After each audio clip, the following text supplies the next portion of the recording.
Halo, selamat malam. Berjumpa kembali bersama saya Wong Ganteng Sakdonya. Mohon untuk tidak menyebutkan nama dan identitas dalam percakapan ini karena percakapan ini saya naikkan dalam konten YouTube. Bagaimana ini? Iya, Mas. Mbak E. Assalamualaikum, Mas. Waalaikumsalam warahmatullahi wabarakatuh. Maaf nih, Mas, mengganggu waktunya. Nggak apa-apa, gimana Mbak? Iya, Mas, gini loh, Mas. Aku kan, ini kan jobku kan jaga nenek. Siap.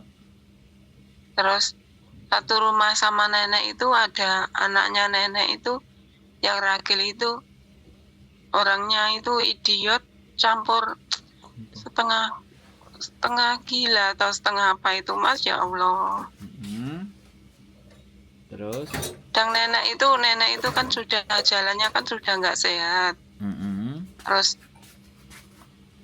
Terus yang idiot itu kalau ngamuk-ngamuk itu, ya Allah, jangan minta ampun, Mas. Itu semua barang itu apa yang di depannya itu dibalang, dibanting. Itu, Mas, tiap ngamuk itu aku itu nggak ada pilihan, Mas. Pasti aku nggak kuat di dalam rumah itu, aku terus pasti keluar rumah aku. Nenek itu posisinya kan jalannya nggak sehat. Dia kalau nggak waktu kencing atau BAB itu dia itu nggak Gerak. nggak gerak dari kursi, ya. Terus?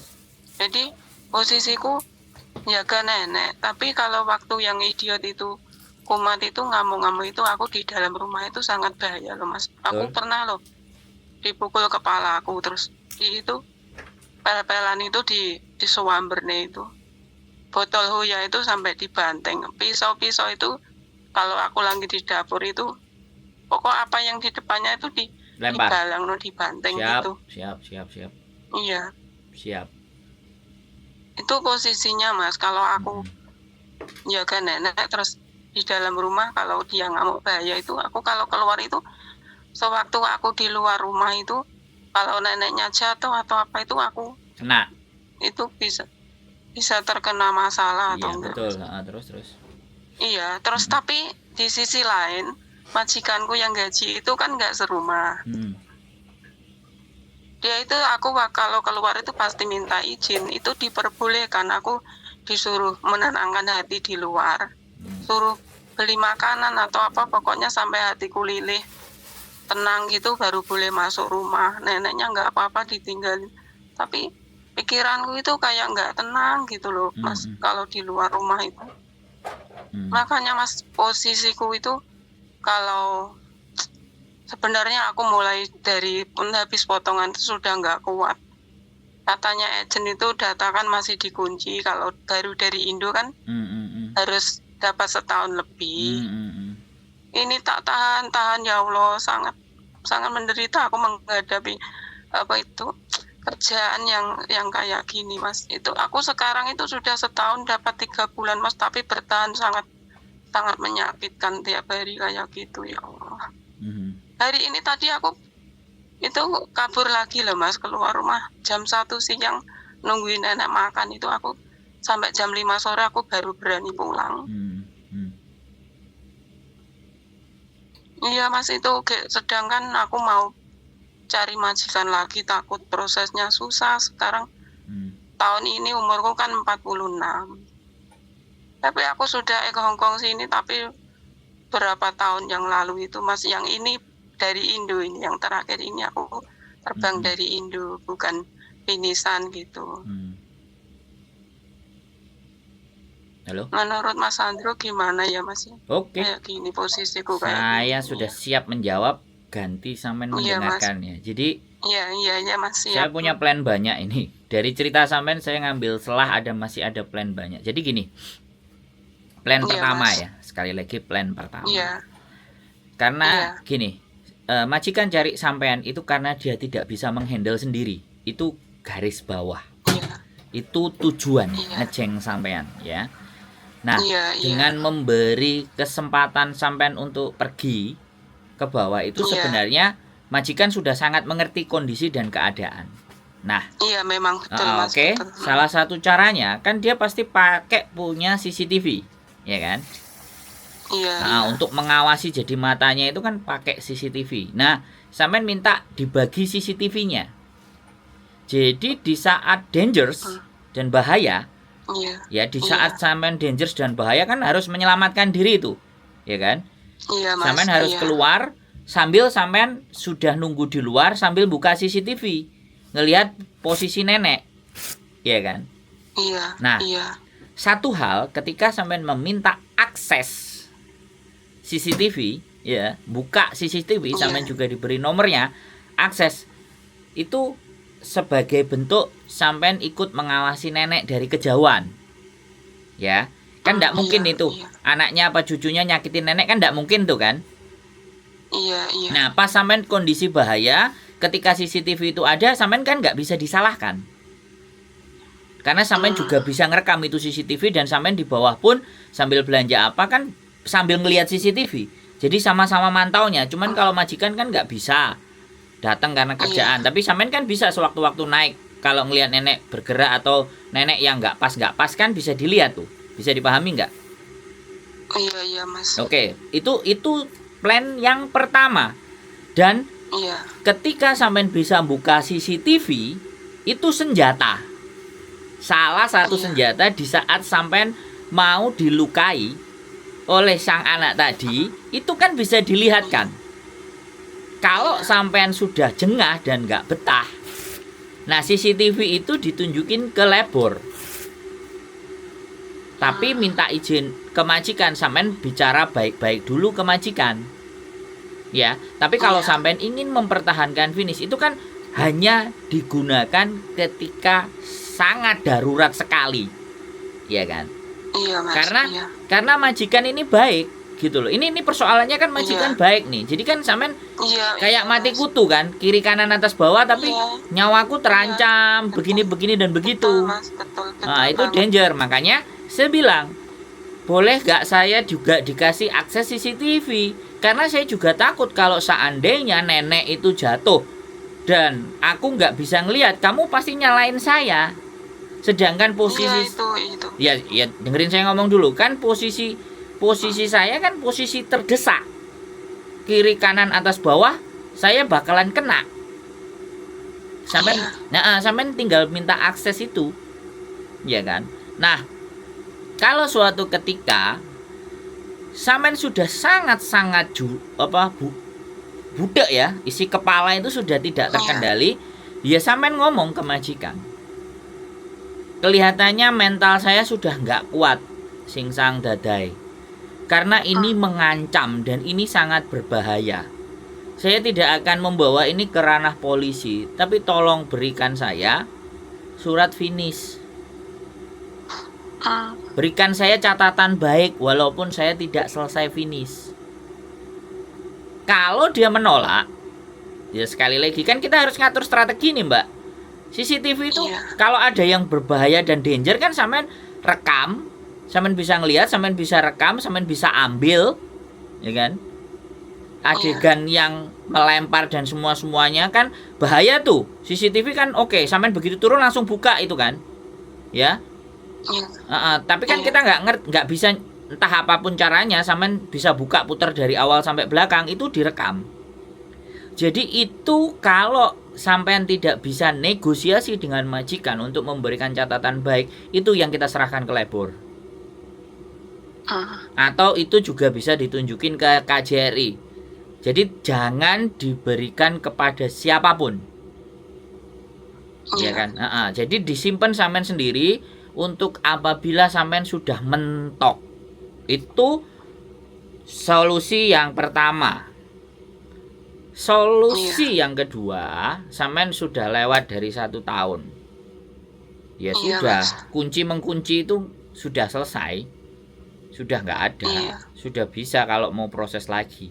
Cuman break pulang Indonesia dulu. Karena ini yang diserang adalah mental dan ini membahayakan. Ini kalau sampean lapor ke polisi, sampean langsung diamankan. Dalam artian sampean sudah tidak boleh tinggal di situ lagi pastinya. Dan itu langkah yang bagus. itu langkah yang benar, bahwa ketika Benar. sampean akan kerja di situ itu udah mengancam keselamatan, itu sampean sudah dibebas tugaskan. Bisa Benar banget, Mas. cuman sampean Bentar ya, Mas, aku sebentar ngomong sedikit lagi ya. sebentar aku ngomong belum selesai. Iya, Kan iya. kita ngomongnya gantian. Iya, Mas. Nah, ya kan, aku ngerti. Iya, Mas. Makanya Iya, kan iya. saya bilang muntahin semuanya baru saya, karena saya dari cerita sampean saya bisa melihat celah, cuman ini tinggal hatine sampean ini tatak apa enggak gitu loh. Wes, silakan sampean selanjutnya. Aku belum selesai padahal. Silakan. Iya, Mas, bentar ya, tak potong bentar. Gini, Mas, dari kejadian demi kejadian dari awal itu, tetangga depan rumah samping itu kan kebetulan kan ada singsang nggak kerja. Dia tiap hari di rumah. Terus ada depan rumahku itu nenek masih sehat, umur 78 dia sendiri di rumah depanku pas itu. Kejadian itu nenek sama singsang sebelah rumahku itu, dia pasti tahu, Mas. Dia langsung keluar. Aku setiap teriak-teriak komeng aku keluar itu. Dia itu kan, itu yang idiot itu kan lari keluar, buntutin aku toh. Aku sampai itu kaosku diseret gitu singsang depan rumah itu. Dia tahu, malah pernah mukul kepalaku. Dia sebenarnya nggak tega. Dia mau bantu aku melaporkan polisi waktu itu. Tapi aku waktu itu belum pegang uang. Aku takut, Mas. Aku takut masalah itu jadi panjang gitu. Aku biarlah singsang, aku tak tahan dulu, jangan lapor polisi dulu.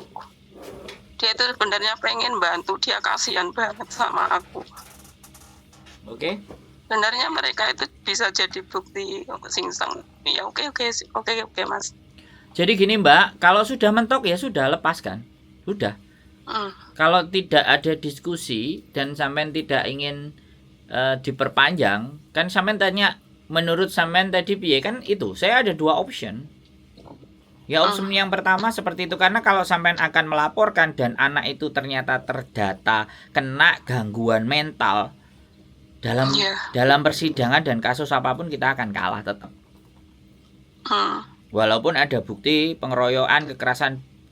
Sebenarnya sekali lagi pada saat ada bukti itu, kemudian sampean telepon polisi, kemudian saksinya ada di depan, itu kelar. Sampean masih bisa cari majikan lagi. Iya, Mas. Iya, tapi karena sekali lagi sampean butuh duit. Karena gini, nyawa di Hongkong itu berharga, Mbak. Jadi kalau sampean ceritanya seperti itu dan di depan rumah mau memberikan kesaksian, ya sebenarnya nggak ada masalah. Cuman ini kan persoalannya sampean baik sama Dadai sama singsangnya. Kalau baik artinya kan semuanya bisa didiskusikan. Tapi karena sampean butuh duit, ya piye aku terusan ngomongnya. Nah kalau sekarang udah mentok dan sampean sudah 1 tahun lebih 3 bulan, ya sudah, nggak apa-apa. Mau break silahkan, mau melaporkan silahkan, mau bicara baik-baik ke majikan juga boleh. Intinya udah, hatiku udah nggak kuat, nggak sampai, dan aku nggak mau mati sia-sia. Kalau ataupun nggak mati, aku kena trauma, aku kena depresi, aku kena stres. Karena trauma ketakutan yang berlebihan, dan itu membahayakan psikologi saya. Sampean ngomong baik-baik itu sama Dadai dan singsangnya. Aku kalau mikir duit aja, lama-lama aku juga ikut gila. Dan setelah nanti sampean keluar, sampean ingat-ingat majikan itu. Nama, alamat, semuanya. Tujuannya apa? Sampean laporkan ke KJRI, jangan sampai ada atas nama majikan itu untuk jaga, karena akan mengalami hal yang sama seperti sampean.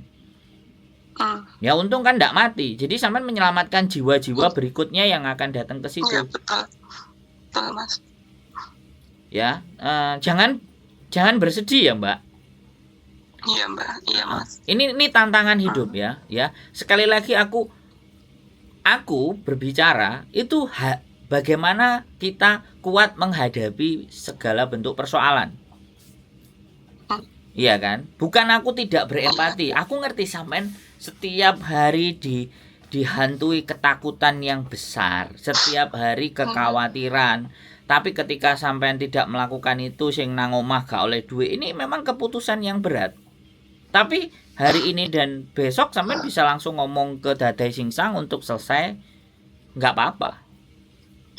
Aku minta tolong kasih rekod. Kalau nggak bisa dikasih rekod ya sudah, sampean datang ke Lebor menceritakan ke apa yang ada di dalam diri sampean. Tapi menurutku bicara baik-baik sama majikan ya ada masalah. Aku nggak mau otakku juga rusak, terganggu, dan hidupku penuh dengan ketakutan, tidak nyaman, duit hanya segitu. Mau 6.000, 7.000, kalau nyawa yang jadi taruhan, yo nggak sepadan dong.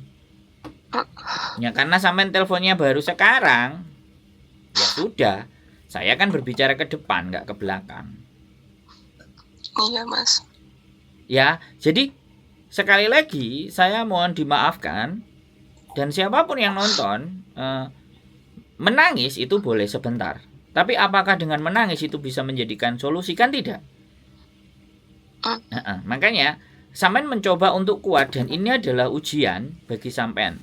Tinggal kalau sampean mau selesaikan, ya sudah, selesaikan. Tapi kalau sampean masih mau punya nyali, masih ada keberanian, masih ingin mencoba untuk menyelesaikan itu, ya seperti yang saya sampaikan tadi.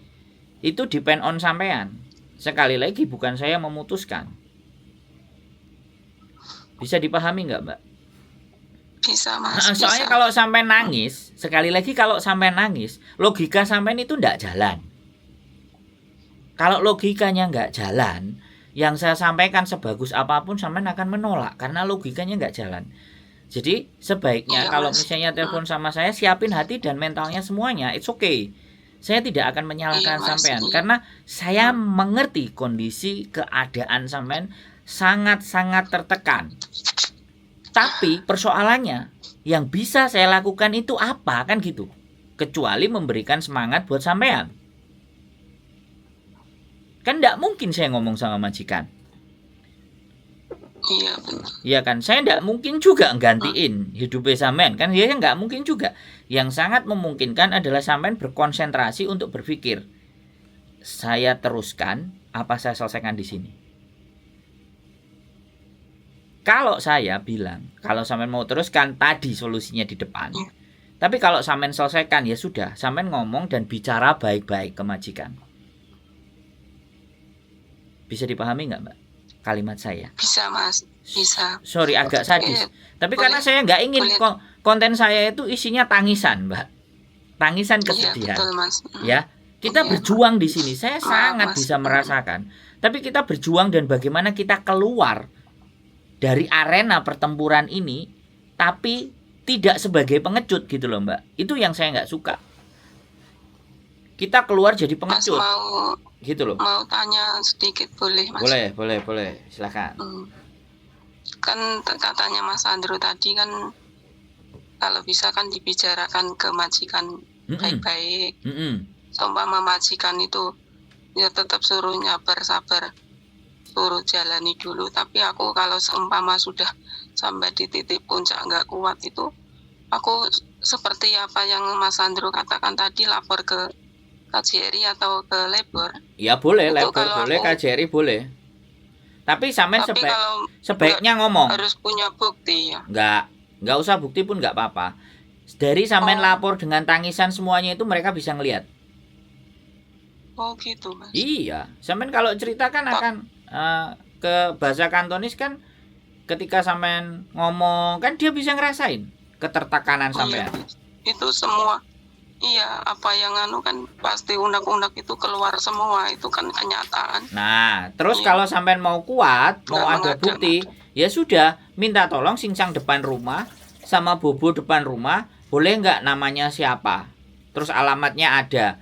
Sebutin aja namanya, alamatnya, yang depan rumah itu bisa jadi saksi. Aku nggak bisa memberikan saksi sama video, dan aku nggak bisa memberikan kesaksian dalam bentuk tulisan. Soalnya nggak susah. Ya, karena saya ketakutan sudah. Karena itu jiwa, saya lebih penting jiwa. Ngomong aja sama Lebor kayak gitu. Lebor akan bilang ke majikan sampean. Wong namanya orang gila. Kalau ternyata anak tersebut Iya. ternyata memang sudah dinyatakan gila, maka di pengadilan pun sampean nggak akan menang dan itu akan dangerous. Dan itulah Hong Kong, Mbak. Kalau kadang-kadang kita Iya. bekerja. Saya pernah malam hari, iya kan, jemput Iya, anak yang iya, kayak sampean gini, iya. ngelemparin pisau, semuanya. Jadi kalau dia habis kerja ngasih makan sama kungkungnya ditaruh di meja, sudah dia kunci pintu kamarnya, Iya. selesai. Pas dia masak di Iya. dapur, ya dapurnya semua bahan-bahan taruh di dapur, dia masak, dia kunci.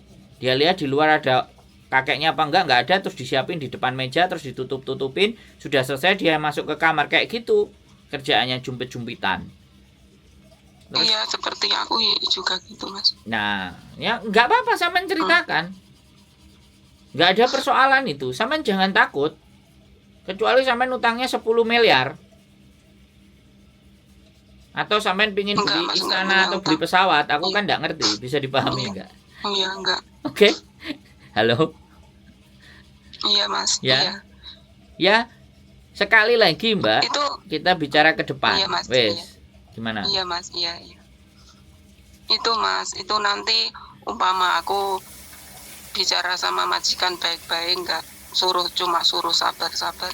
Tapi karena aku sudah nggak kuat terus lapor ke KJRI atau labor, itu nanti terus ditindaklanjutkan, aku bisa ganti majikan, harus pulang Indo lagi gitu, Mas. Apa nunggu bisa di Hong Kong gitu. Sampean kan bilang ngoto, aku nggak kuat dadai singsang. Aku masih ingin kerja di Hong Kong. Bisa nggak kamu selesaikan aku dengan berikan catatan yang baik? Baik. Iya. Kalau dia minta nggak bisa, kamu mesti sabar kamu mesti selesaikan.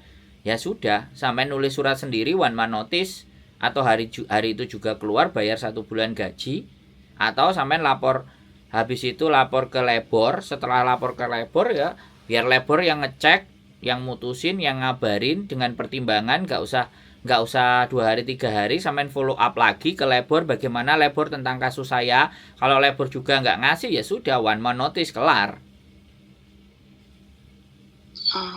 One man notice atau sampean mau keluar, itu bebas, pilihan sampean yang mana. Karena saya benar-benar merasakan tekanan dan depresi serta ketakutan yang luar biasa. Tapi 1 Iya, tahun Mas. 3 bulan itu istimewa menurut saya. Iya.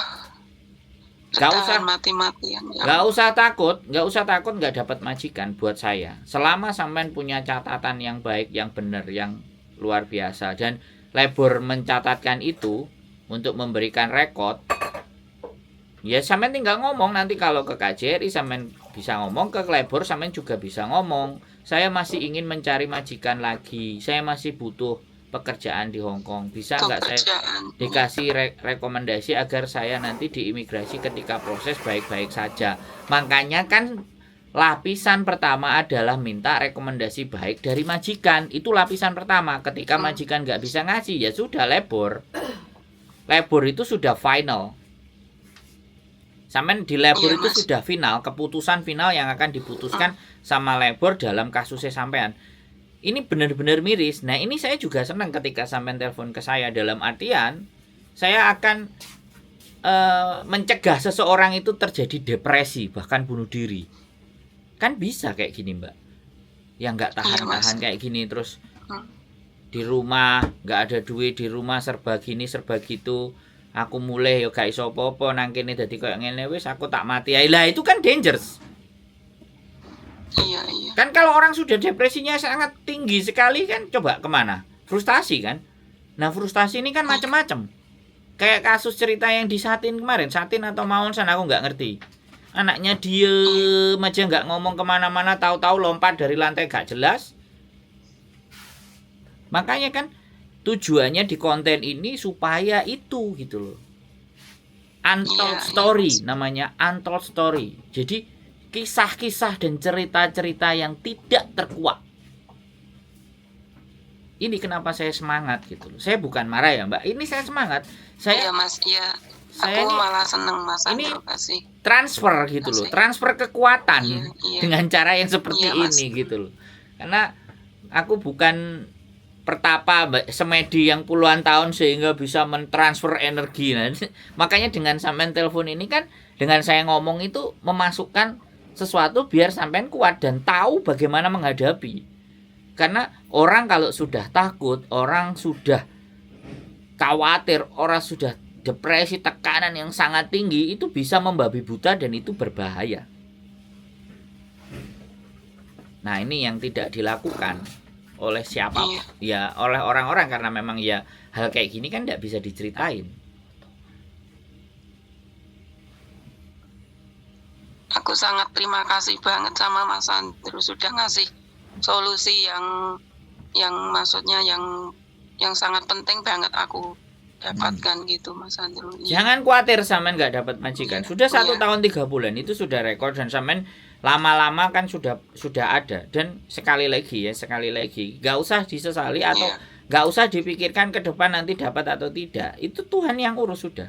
Ketika ujian ini bisa sampean lewati masih dengan sampean masih hidup dan masih bernafas, itu pasti ada rezeki lain dan sudah disiapkan. Nggak usah khawatir. Saya banyak dengar cerita hancur remuk, habis itu terus majikannya ngasih iPad, majikannya baik, majikan ngasih duit, itu sudah hal-hal yang biasa. Amin. Iya, selama sampean menerimanya ikhlas gitu loh. Kan sampean ini belajar ikhlas ya. Wong disakiti terus ikhlas iki sakjane secara logika ya enggak nalar toh, bener enggak? Tapi keikhlasan yang sampean jalani ini akan dibayar. Saya percaya itu. Iya. Kalau sampean nanti sudah bahagia di 5 bulan, 6 bulan, 7 bulan ke depan, ya aku nggak ngerti nek sampean jek ingat saya ya paling sampean telepon. Paling yo nggawa kopi apa nggawa gedang goreng nek wis oleh majikan apik terus guyang-guyu, itu kan berarti oh bahagia, aku seneng kan. Iya. Mau nemuin Mas Andrew nggak pernah libur Mas. Nah, kan yo ngono. Guyune rada keempet saiki padahal arepe ditokno keempet saiki. Lho, nah saiki sing rada akeh. Ngomong rada suwi meneh marang ngono ngakak gitu loh. Itu keahlian saya, Mbak. Orang dari sedih moro-moro duwe energi, duwe tenaga terus sebenarnya iya.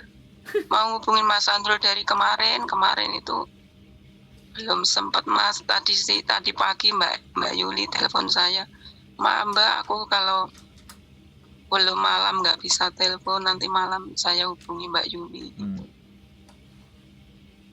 Yeah. Aku sebenarnya dulu itu pindah terus Mas. Malah aku pertama kali ke Hongkong itu tahun 1997 loh Mas. Iya. Ya it's okay nggak apa-apa. Jadi yang lalu sudahlah, itu menjadi pengalaman. Tapi yang ke depan kan kita tata sedemikian rupa. Karena kan gini loh Mbak, saya kan tidak memahami atau tidak mengerti kehidupan sampean sebelum ini. Mungkin hari-hari ini tuh membayar sesuatu yang mungkin sampean tidak sadar atau lupa atau apa, atau hal-hal apa yang menyebabkan apa yang sampean lakukan membuat orang lain mungkin tersakiti atau apa, kan saya nggak ngerti, kan bisa jadi seperti itu. Kita positif aja di situ. Iya Mas. Karena karena bagian sekali lagi kehidupan itu nggak ada semuanya enak tok, itu nggak ada. Setiap manusia itu enak dan nggak enak itu sejalan. Tinggal di mana, tinggal di mana kita itu berpikir bahwa enak nggak enak itu ya inilah kehidupan yang saya harus hadapi. Makanya kenapa ngomong itu simple kan, diterima dengan ikhlas. Kesedihan, kesengsaraan seperti yang sampaikan, nggak ada manusia kalau pikiran normal.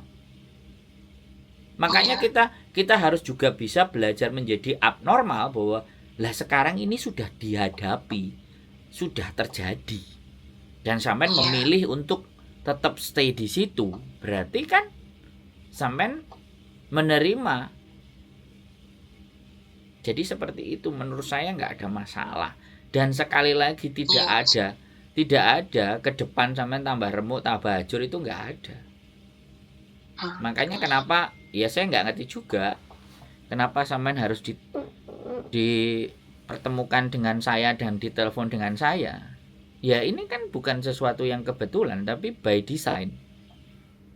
Iya Mas, iya. Setiap kehidupan itu by design. Makanya disinilah yang saya itu merasa sebenarnya senang ketika satu orang saja dengan nonton konten saya, dengan berbicara dengan saya, kehidupannya bisa lebih, oh iya ya, nggak sesempit ini yang saya sampaikan.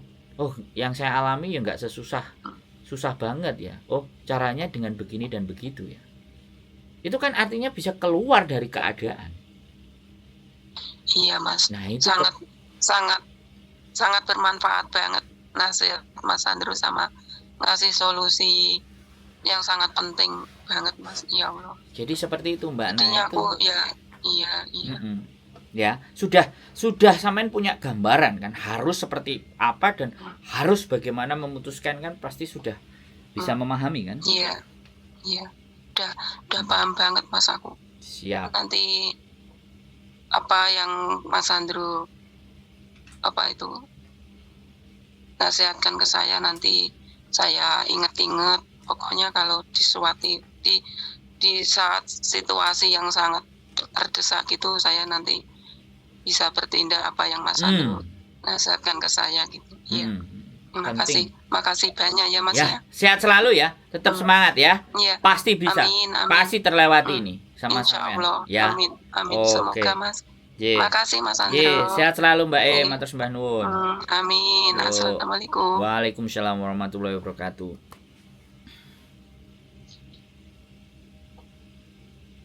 Oke ya teman-teman semua ya, sekali lagi ini luar biasa loh ini. Ini bukan persoalan yang sederhana dan gampang ya. Jadi ada beberapa orang yang bilang, karena gini, kalau di saat kita ngomong dan orang dengerin kita posisi yang menangis, itu nggak konsen.